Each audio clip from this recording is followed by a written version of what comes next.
Thank you, Danny. President Shalala, honored faculty, family members, guests, graduates, The Rock.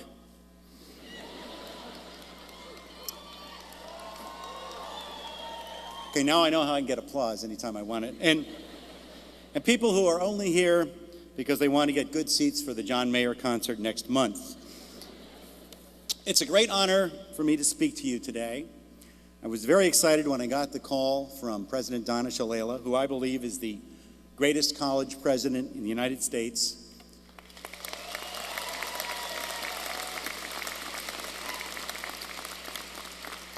For her height. But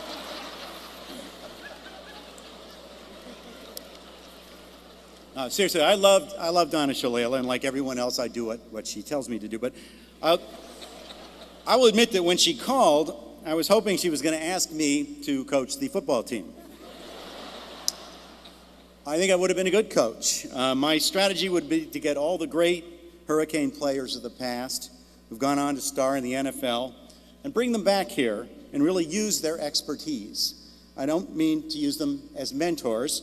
I mean have them put on uniforms and play in the games. But apparently there was some ethical problem with that.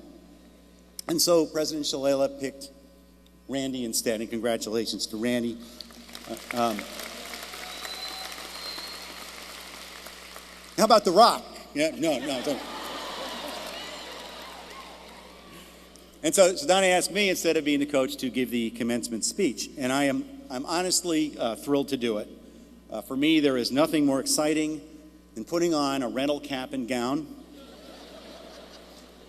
and wondering who else has worn these garments. And did they have any communicable diseases? Now, I'm sure they disinfect these things, right? Forget I even brought up the gowns, okay? My job today is to give advice to you, the graduates. But I want to start by saying a few words to the parents. I know what you have sacrificed to see your child graduate today. You sacrificed tuition payments totaling the gross national product of Ecuador. I know this because I, too, am the proud parent of a University of Miami graduate, my son Rob, who's here today. He graduated last year. He majored in both math and English because he wanted to make absolutely sure he had no marketable skills.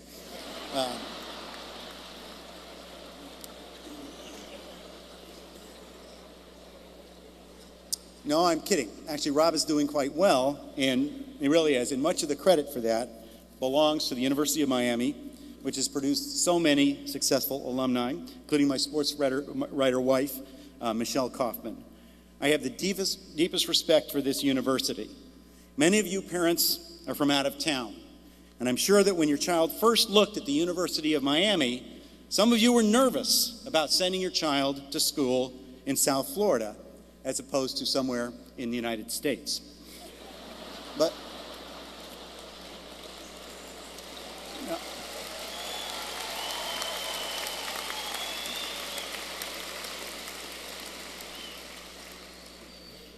I hope you've seen now what a wonderful choice you and your child made. This is a great university, and part of its greatness is due to the fact that it's located in such a gloriously diverse community. A community of people from all over the world living and working here together, yet all of them continuing to drive according to the laws of their individual country of origin.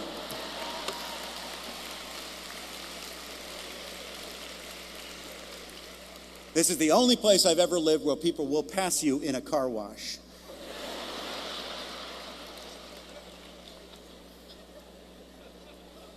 But South Florida truly is a wonderful place. And this great university is one of the major reasons. So to the parents of the graduating class, I say, congratulations for the support you've given to your child and the sacrifices you've made to see this day possible. I know that when you see your son or daughter cross the stage, well, yeah, go ahead, give them a round there. Now, how about The Rock? Yeah. Parents, I know that when you see your son or daughter cross this stage and receive that hard-earned diploma, you're going to experience a feeling of tremendous joy and pride. If your child's last name is way down in the alphabet, You may also experience numbness in your lower extremities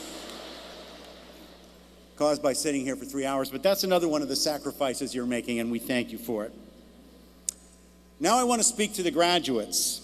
You too have much to be proud of. You've met the challenge of earning a degree at a world-class university. You've worked very hard for this achievement. You spent countless hours studying in the library. Your friends would come around on Saturday night and say, "Hey, let's go party on South Beach." And you said no.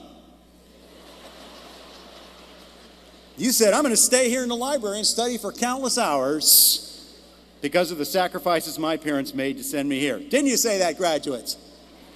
Sure you did. But now for most of you, your college days are over. Now it's time for you to go out in the world. Notice I say, go out into the world. Notice I do not say, go back home to live with your parents. Some of you are not laughing now. I know some of you may be moving back home, but I hope you view that as an extremely short-term arrangement because it is not natural. It's like a fully mature kangaroo crawling back into its mother's pouch. Parents are clapping. You notice that? Yeah. I urge you parents to be tough with your children on this. If they move back in with you, make sure they know it's temporary. They seem to be getting too comfortable in your house, start doing things that make them less comfortable, like playing Barry Manilow music really loud, or walking around the house naked. If that doesn't work, change your locks. But getting back to you graduates, most of you will be going from here out into the real world. You should know that in many ways, the real world is very different from the University of Miami. For one thing, in the real world, there is parking.